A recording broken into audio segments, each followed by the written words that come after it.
And finally, we reached Dubai.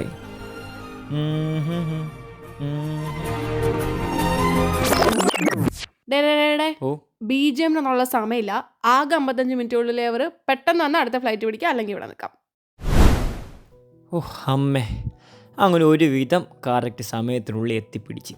Actually Dubai ഇറങ്ങി നമ്മളെ ഫ്രണ്ട്സിനെയൊക്കെ കണ്ടിട്ട് പോകാമെന്നാണ് ആദ്യം ഞങ്ങൾ വിചാരിച്ചത്. പക്ഷെ ലാസ്റ്റ് മിനിറ്റിലെ പ്രൈസ് ചേഞ്ച് കാരണം അത് നടന്നില്ല. അങ്ങനെയാണ് ഈ ഫ്ലൈറ്റ് നമുക്ക് എടുക്കേണ്ടി വന്നത്. പക്ഷേ ഇത്രയും ഓടേണ്ടി വരുമെന്ന് ഞാൻ പ്രതീക്ഷിച്ചില്ല. നമ്മൾ നല്ല വെളുപ്പിനെ തന്നെ വീട്ടിൽ നിന്ന് ഇറങ്ങിയതുകൊണ്ട് ദുബായ് എത്തിയപ്പോൾ തൊട്ട് നല്ല വിശപ്പ് തുടങ്ങി. അങ്ങനെ ഇരിക്കെ നമ്മുടെ കിടിലൻ ലഞ്ച് വന്നിട്ടുണ്ട്.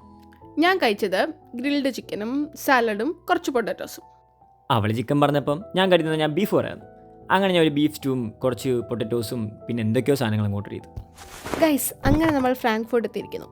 നിങ്ങളിപ്പോൾ കാണുന്ന ഈ മഞ്ഞപ്പൂക്കളില്ലേ, ഇത് നമ്മൾ കുറേ നേരം എൻ്റെ ഫ്ലൈറ്റിൽ നിന്ന് കണ്ടുകൊണ്ടിരിക്കുകയായിരുന്നു. താഴെ എത്തിയപ്പോഴാണെന്ന് മനസ്സിലായത് ഇതെന്തോ പൂവോ കുറ്റിച്ചെടിയോ അങ്ങനെ എന്തോ ആണ്. അങ്ങനെ വെളിയിലോട്ട് നോക്കിയിരുന്നപ്പം ഞാനെടുത്തൊരു മിന്നൽ ഷോട്ടാണ് നിങ്ങളിപ്പോൾ കണ്ടുകൊണ്ടിരിക്കുന്നത്. ഇതാ പോയി ഫ്ലൈറ്റ്. ഇനിയിപ്പോൾ നമുക്ക് പോവാം. അതുകൊണ്ടൊരു മനുഷ്യൻ കുറേ പെട്ടികളും ഒരു ജാക്കറ്റും താങ്ങി പോകുന്നുണ്ടോ. അതാണ് നമ്മളുടെ അരുതി രാജേന്ദ്രൻ. ഓടാ, അതെൻ്റെ അണ്ണൻ്റെ ജാക്കറ്റാണ്. ബൈ ദ വേ, എൻ്റെ പെട്ടി എങ്ങനെയുണ്ട് ഗൈസ്? ഇവിടം വരെയുള്ള യാത്ര ഭയങ്കര സ്മൂത്തായിരുന്നെങ്കിൽ ഇനിയായിരുന്നു ശരിക്കുമുള്ള ഞങ്ങളുടെ ഏറ്റവും കഷ്ടപ്പെട്ട യാത്ര ആരംഭിച്ചത്. കാര്യം from Frankfurt we are going to Poland. അതെന്തിനാണെന്ന് പിന്നൊരു വ്ലോഗിൽ ഞങ്ങൾ ഡീറ്റെയിൽ ആയിട്ട് പറഞ്ഞുതരാം.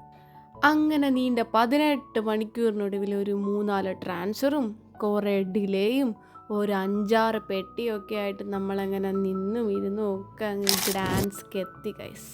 അപ്പം ഇനിയുള്ള ഒരു 3-4 മാസത്തേക്ക് ഗ്ഡാൻസ്ക് ആയിരിക്കും നമ്മളുടെ ഒരു ഹോം. അപ്പം ഗ്ഡാൻസ്കിൻ്റെ ബാക്കി വിശേഷങ്ങളൊക്കെ നമുക്ക് വരുന്ന വ്ലോഗിൽ കാണാം. So will see you before the next blur. Bye by.